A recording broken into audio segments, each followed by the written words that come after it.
Hello friends, स्वागत है आपका वन डॉट क्लासेज में। और आज हम करने वाले हैं आरबीएसई बोर्ड की क्लास 10वीं का मैथमेटिक्स बुक का 10वां चैप्टर बिंदु पथ। ठीक है, तो देखो बिंदु पथ में शुरुआत करते हैं परिभाषा से कि बिंदु पथ आखिर होता क्या है। तो ये एक बिंदुओं का एक ऐसा समुच्चय होता है जो कुछ नियमों की क्या करे, पालना करे। और वो नियम कौन कौन से हैं, तो देखो पहले हम एक नियत बिंदु लेते हैं। फर्स्ट में हम क्या लेते हैं, नियत बिंदु से समान दूरी पर स्थित बिंदुओं का बिंदु पथ। समान दूरी मान लेते हैं r। ठीक है, इस बिंदु से r दूरी पर स्थित बिंदुओं का बिंदु पथ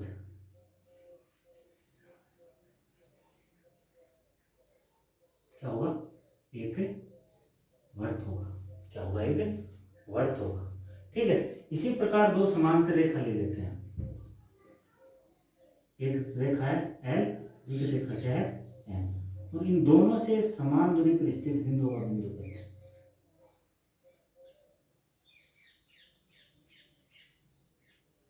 क्या होगी, इन दोनों के एक समांतर रेखा होगी।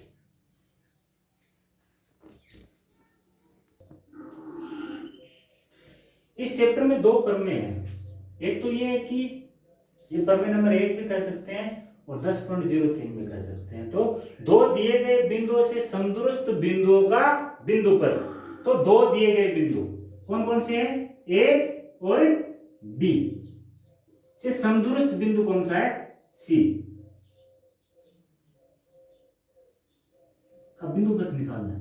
तो देखो समान दूरी पर स्थित ए और बी हमें दिए गए हैं, इनसे समान दूरी पर स्थित बिंदुओं का बिंदु पथ हमें ज्ञात करना है। ठीक है, तो देखो इसे सीधी रेखा AB को क्या करेगी, समद्वि विभाजन करेगी। और हमें सीधी ये करना है कि ये जो समद्वि विभाजन करने वाली रेखा CD है वो क्या है, एक लंब अर्धक है। अर्धक के साथ साथ क्या है, ये लंबी है। ठीक है, तो आगे देखो हमें इसमें दिया क्या गया है, दिया गया है AC बराबर BC। AC बराबर BC की दो दिए गए बिंदुओं से समदूरस्थ बिंदु, मतलब समान दूरी पर है C। तो A से C और B से C की दूरी क्या है, समान है, ये दिया गया है। और जो CD भुजा है वो AB का क्या है, समद्वि विभाजक है। तो AD बराबर DB। तो ये हम कह सकते हैं कि CD है वो AB का क्या है, समद्वि विभाजन है। तो AD बराबर क्या हो जाएगा, DB। ये हमें दिया गया है। और सिद्ध क्या करना है,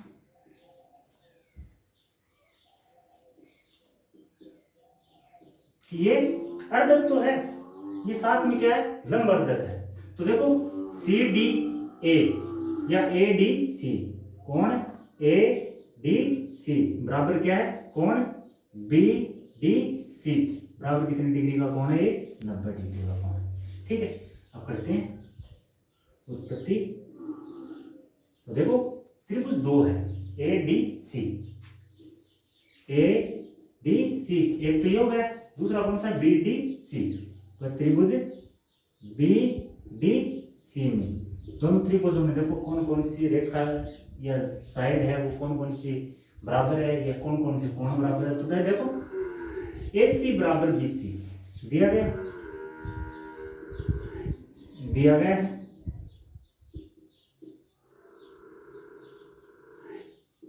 देखो आगे AD बराबर DB, AD बराबर DB ये भी दिया गया।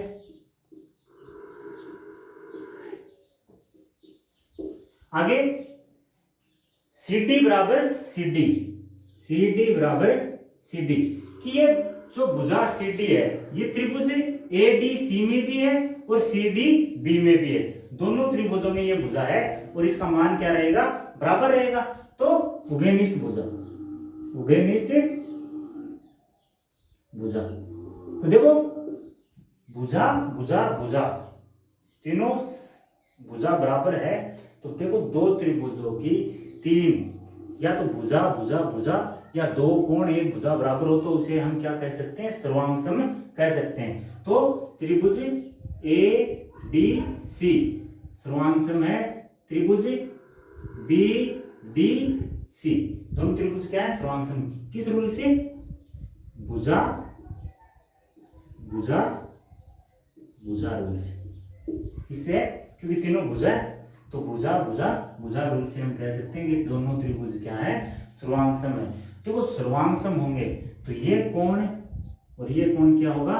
बराबर होगा। हम सर्वांगसमता के रूल के आधार पर कह सकते हैं कि ये दोनों कोण, नाम दे दिया हमने इसे 1 नंबर और इसे 2 नंबर, तो कोण 1 बराबर कोण 2 है। तो बाय सीपी सीटी या सर्वांगसमता के रूल के आधार पर हम कह सकते हैं। तो देखो ये पूरा एक सीधी सरल रेखा कोण कितने डिग्री का होगा? 180 डिग्री का होगा। तो इसे अगर दो बराबर भागों में बांटेंगे तो कितना डिग्री होगा? 90 डिग्री होगा। तो बराबर कितना हो जाएगा? 90 डिग्री। तो यही हमें सिद्ध करना था कि जो सी से एपी भुजा पे अर्धक डालेंगे वो क्या होगा? एक लंबवर्तक होगा। दूसरी प्रमेय क्या है? या 10.04 भी कह सकते हैं कि, या प्रमेय नंबर 2 भी कह सकते हैं कि दो प्रतिच्छेद रेखाओं से समदूरस्थ बिंदुओं का बिंदुपथ है। दो प्रतिच्छेद रेखाएं, देखो ये दो प्रतिच्छेद रेखाएं एल और एम, ठीक है। ये ओ बिंदु पर क्या कर रही है? प्रतिच्छेद कर रही है। ओ से समान दूरी पर देखो एम पर, देखो ये एम ले लिया, ये बिंदु कौन सा लिया? कैपिटल एम, ये कैपिटल एम ले लिया, ठीक है। और इस कोण का क्या करेंगे? हम समद्विभाजन करेंगे। इस कोण का क्या करेंगे? हम समद्विभाजन करेंगे। और ओ से एन और ओ से एम दोनों समान दूरी पर हम इन दोनों भुजाओं पे क्या डालेंगे? एक लंब डालेंगे। क्या डालेंगे? एक लंब डालेंगे, ठीक है। तो हमें सिर्फ ये करना है कि जो इसे नाम दे दिया ओ डैश, ये दूरी और ये दूरी क्या रहेगी? बराबर रहेगी। हमें इसमें सिर्फ क्या करना है कि ये दूरी और ये दूरी क्या रहेगी? बराबर रहेगी। तो देखो इसमें हम यही करेंगे कि दिया गया है,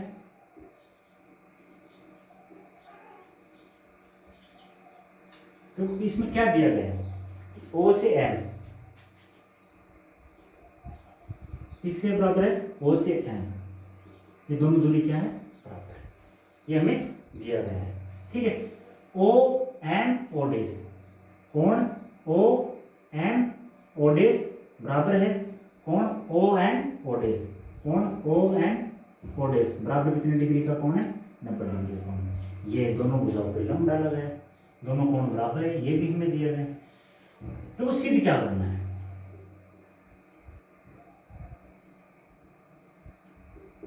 सिद्ध करना है कि M O dash, M O dash बराबर क्या होगा? N O dash. ये दोनों भुजाएं आपस में क्या होगी? बराबर होगी। तो इसकी उत्पत्ति करते हैं हम। तो उत्पत्ति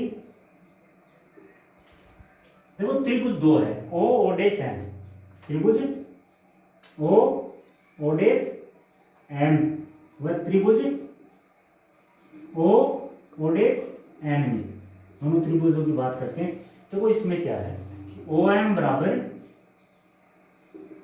ओ एम, ये हमें दिया गया है, और ये कोण भी बराबर है, तो ये कोण भी हमें दिया गया है। तो कोण ओ एन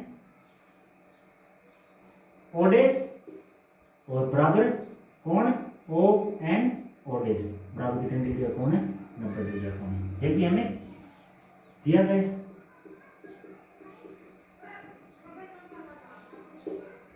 दिया गया है।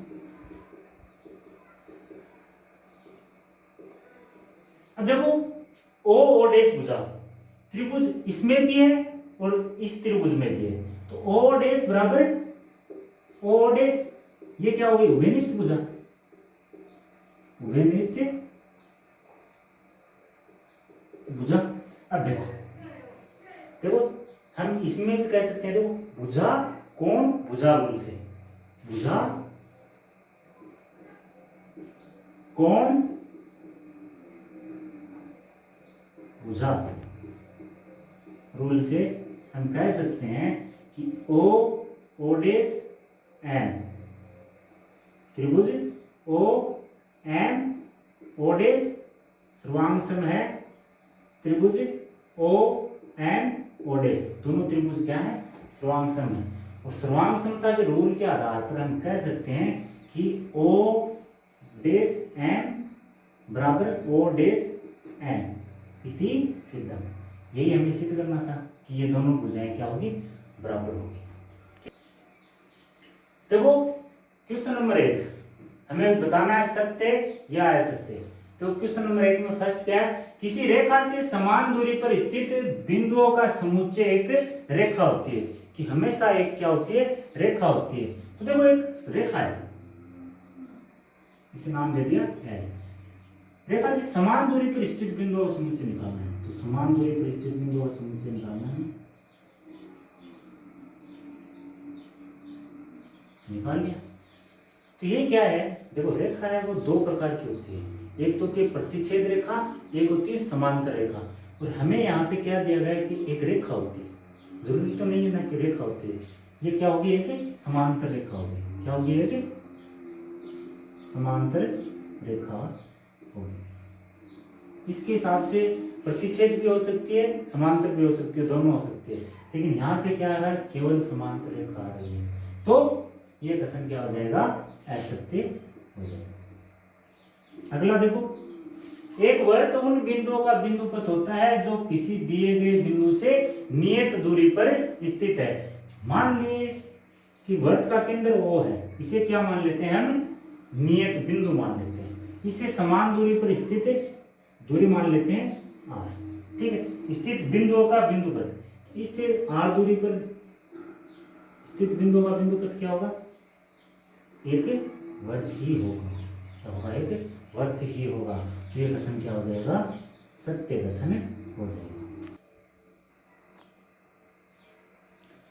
अगला क्वेश्चन 3 नंबर, 3 दिए गए बिंदु सरेख तभी होंगे तब वह एक रेखा के बिंदुओं के समुच्चयों के अवयव ना हो।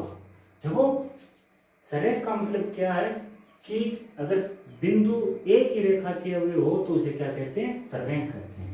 लेकिन यहाँ तो उल्टा दे रखा है कि 3 दिए गए बिंदु सरेख तभी होंगे जब वह एक ही रेखा के अवयव ना हो। तो देखो 3 बिंदु दे रखे हैं अलग अलग रेखा से, क्या ये सरेख हो सकते हैं? क्या ये तीनों बिंदु एक रेखा पर आ सकते हैं? क्या नहीं आ सकते। तो ये कथन क्या हो जाएगा, असत्य। अगर ये कथन ऐसा होता, 3 दिए गए बिंदु सरेख तभी होंगे जब वह एक रेखा के बिंदुओं के अवयव हो, ठीक है। तो ये कथन क्या हो जाएगा, असत्य। अगला, 2 रेखाओं से समदुरुस्त बिंदुओं का बिंदुपथ दोनों रेखाओं के समांतर रेखा होती है। तो हमें तो ये तो दे नहीं रखा कि रेखाएं होगी वो समांतर है या प्रतिच्छेद रेखाएं हो, तो दे नहीं रखा। तो हम क्या ले लेते हैं, 2 प्रतिच्छेद रेखाएं ले लेते हैं। तो इनसे समान दूरी पर स्थित बिंदु का बिंदुपथ देखते हैं, वो क्या होगी, इनकी प्रतिच्छेद होगी। यहाँ पे क्या दे रखा है कि हमेशा क्या होती है, समांतर रेखा होती है। यहाँ पे क्या हो रही है, प्रतिच्छेद हो रही है। क्यों? क्योंकि दो रेखाएं हैं, 2 रेखाएं वो समांतर है या प्रतिच्छेद है, ये हमें बताया नहीं गया है। तो हम क्या ले लेते हैं, प्रतिच्छेद रेखा ले लेते हैं। तो ये कथन क्या हो जाएगा, असत्य हो जाएगा। देखो प्रश्न 1 में 5वां सवाल कि 2 दिए गए बिंदुओं से समदुरुस्त बिंदुओं का बिंदुपथ दोनों बिंदुओं को मिलाने वाली रेखा का लंबवर्धक होगा। प्रमेय नंबर 1 हमने की थी ना कि 2 बिंदु है, इनसे समदुरुस्त बिंदुओं का बिंदुपथ निकाला था। तो ये क्या होगी, एक लंबवर्धक होगी। तो प्रमेय नंबर 1 से हमने किया था कि CD है वो AB पर क्या है, एक लंबवर्धक है। ये प्रमेय नंबर 1 से हमने देखा था। तो ये कथन भी क्या हो जाएगा, सत्य कथन हो जाएगा।